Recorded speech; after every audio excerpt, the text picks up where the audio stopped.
Hi friends, can you believe high sodium consumption and insufficient potassium intake contribute to high blood pressure and increase the risk of heart diseases and strokes?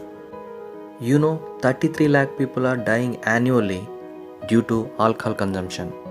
But can you believe 41 lakh people are dying due to excess intake of sodium, which is a salt? WHO recommends that adults consume less than 5 grams, just under a teaspoon of salt per day. WHO says an estimated 25 lakh deaths could be prevented each year if global salt consumption were reduced to recommended level.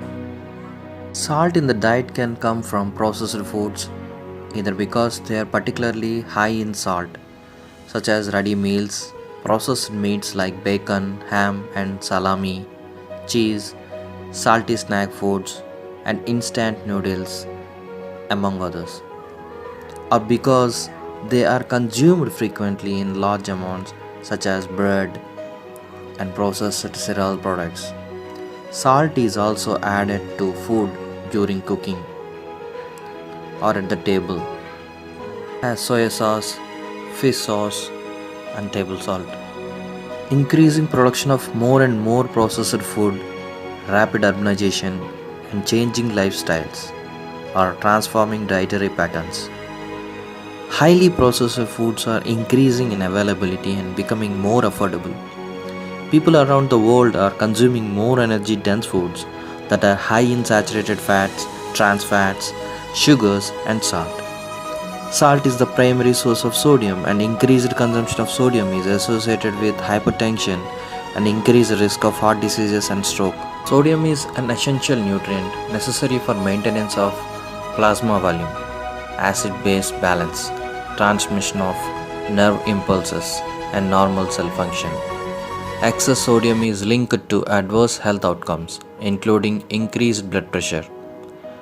The primary contributors to dietary sodium consumption depend on the cultural context and dietary habits of a population.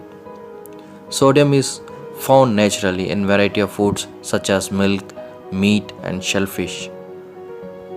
It is often found in high amounts in processed foods such as breads, processed meat, and snack foods, as well as in condiments, example soy sauce and fish sauce.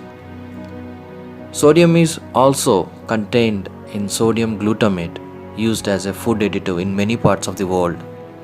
The principal benefits of lowering salt intake is a corresponding reduction in high blood pressure.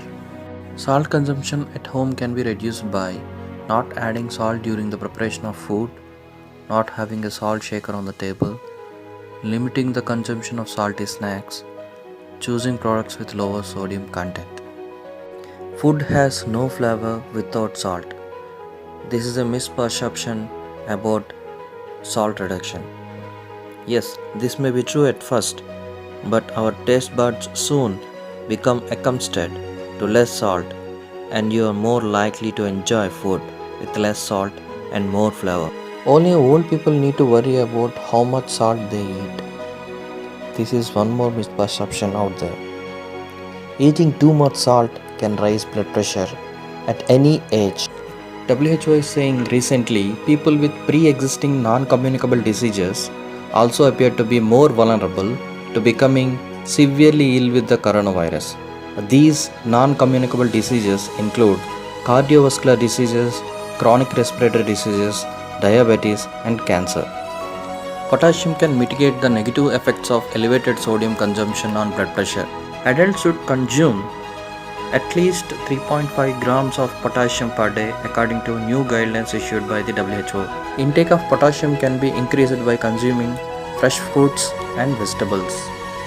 Potassium-rich foods include beans and peas, nuts, vegetables such as spinach, cabbage and parsley, and fruits such as bananas, papayas, and dates. And finally, you are a 4-member family. You bought a 1 kilo salt packet. Use it for 2 months.